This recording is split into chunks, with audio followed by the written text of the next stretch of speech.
Hello everyone, this is Sai Sri and welcome back to my channel. So in the series of the EDC or the basic electronics, in this video we are going to see what are the types of semiconductors. So far we have discussed what is electronics, what are holes, what is an electron and what is an hole, and types of solids and energy band diagrams of forbidden band, covalent band, valence band, forbidden band and all. So in this video, we are going to answer an important question. What are types of semiconductors? So we all know what is meant by semiconductors. So it is going to have the characteristics of both, or its conductivity lies between the conductor and the insulator.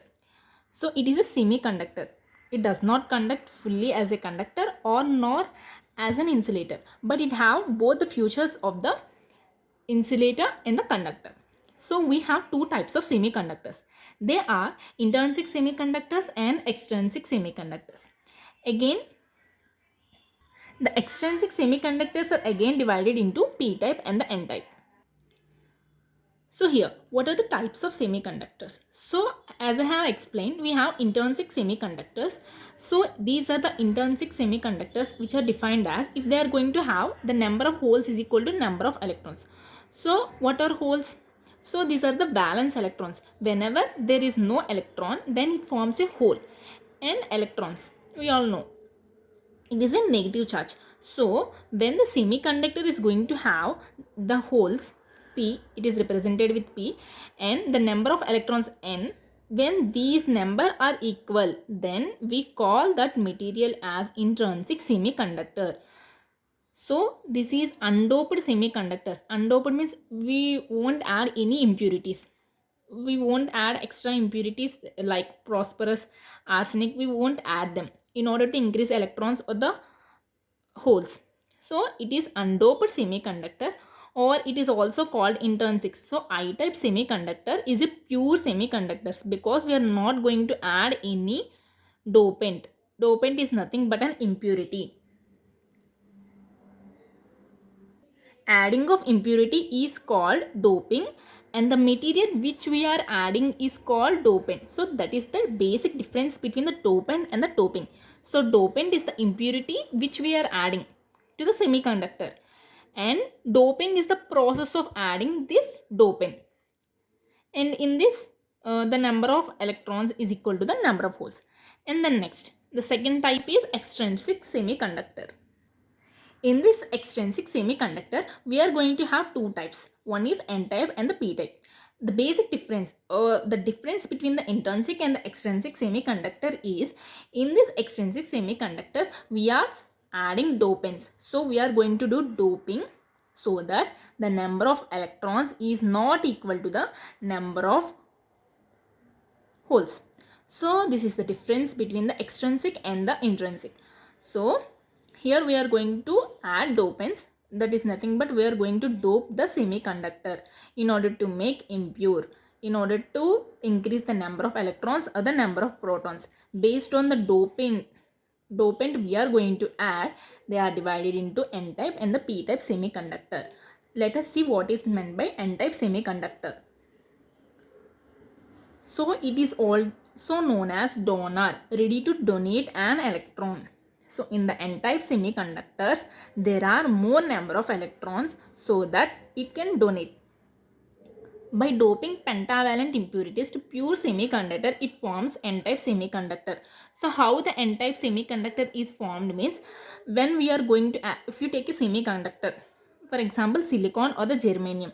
For example, here I am taking the silicon, or you can take germanium also.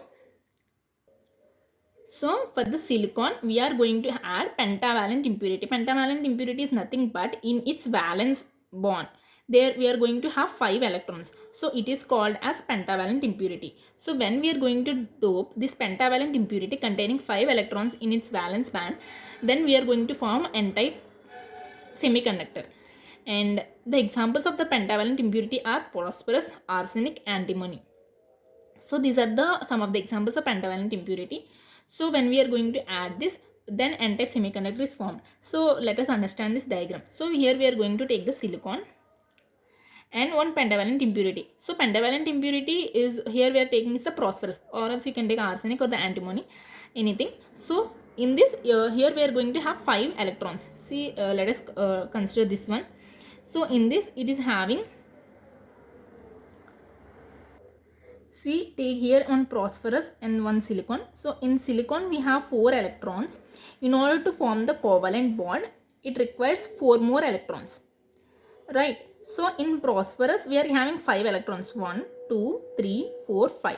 So 4 electrons are forming bond with the 4 electrons of the silicon, but 1 electron is remaining. So this is the extra electron. So in this, the more number of electrons are present. So it is called n-type semiconductor. As it is having more number of electrons, it is ready to donate it.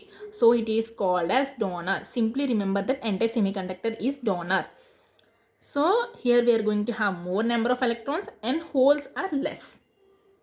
So in n-type, majority is electron, minority is holes. This is very important. Don't confuse between the p-type and the n-type. So here we are going to have in silicon 4 electrons in its outermost shell, and phosphorus, the pentavalent impurity, it is having the 5 electrons in its outermost shell. So when it is forming the bond between the silicon and the phosphorus, so it forms bond here, here, here, here. So one more electron is left over. This electron is extra electron, so this electron is ready to donate. So in this, number of electrons is greater than number of holes. So it is called p-type. And coming to the n-type, this is p-type. So in p-type, what will happen? It ready to take. So it is known as acceptor. Accepts a valence electron by doping. So here we are going to consider trivalent impurity. So here I have taken silicon. You can take germanium also. The same thing happened. In the germanium also 4 electrons is there in the outermost cell, and we will dope with the phosphorus, arsenic or the antimony. The same diagram repeats. So p-type material, here it is an acceptor. Means it doesn't have one more electron to form bond. So in the trivalent impurity, we are going to have 3 electrons in its outermost cell. The examples of the trivalent impurities are boron, aluminium, gallium and indium. Here what happens is, in the silicon wafer, so the silicon in its outermost shell, it is having 4 electrons, but the boron have only 3. Only 3 electrons in its outermost. The boron will have 3 electrons in its outermost shell, but the silicon has 4. So one more electron is left. One more electron is required to the silicon to form bond, in which results a hole. See, if you take this silicon and the boron, here silicon is having the 4 electrons, but the boron is having only 3 electrons in its outermost shell. So it will form a hole. So it is trying to accept one more electron from outside. So in this we can say that the majority are holes and the minority are electrons. And the diagram shows that the majority are holes and the electrons are less. Here you can also consider the germanium in place of silicon. The number of holes is greater than number of electrons in the p-type material. So here we forms a hole because we will consider a trivalent impurity. For example, boron, it is having 3 electrons in its outermost shell. Silicon is having 4 electrons in its outermost shell. So it forms 3 covalent bonds. One more bond, in order to form that bond, an electron is required. So it forms a hole. Hole is nothing but the valence electron. When there is no electron present, then it forms a hole.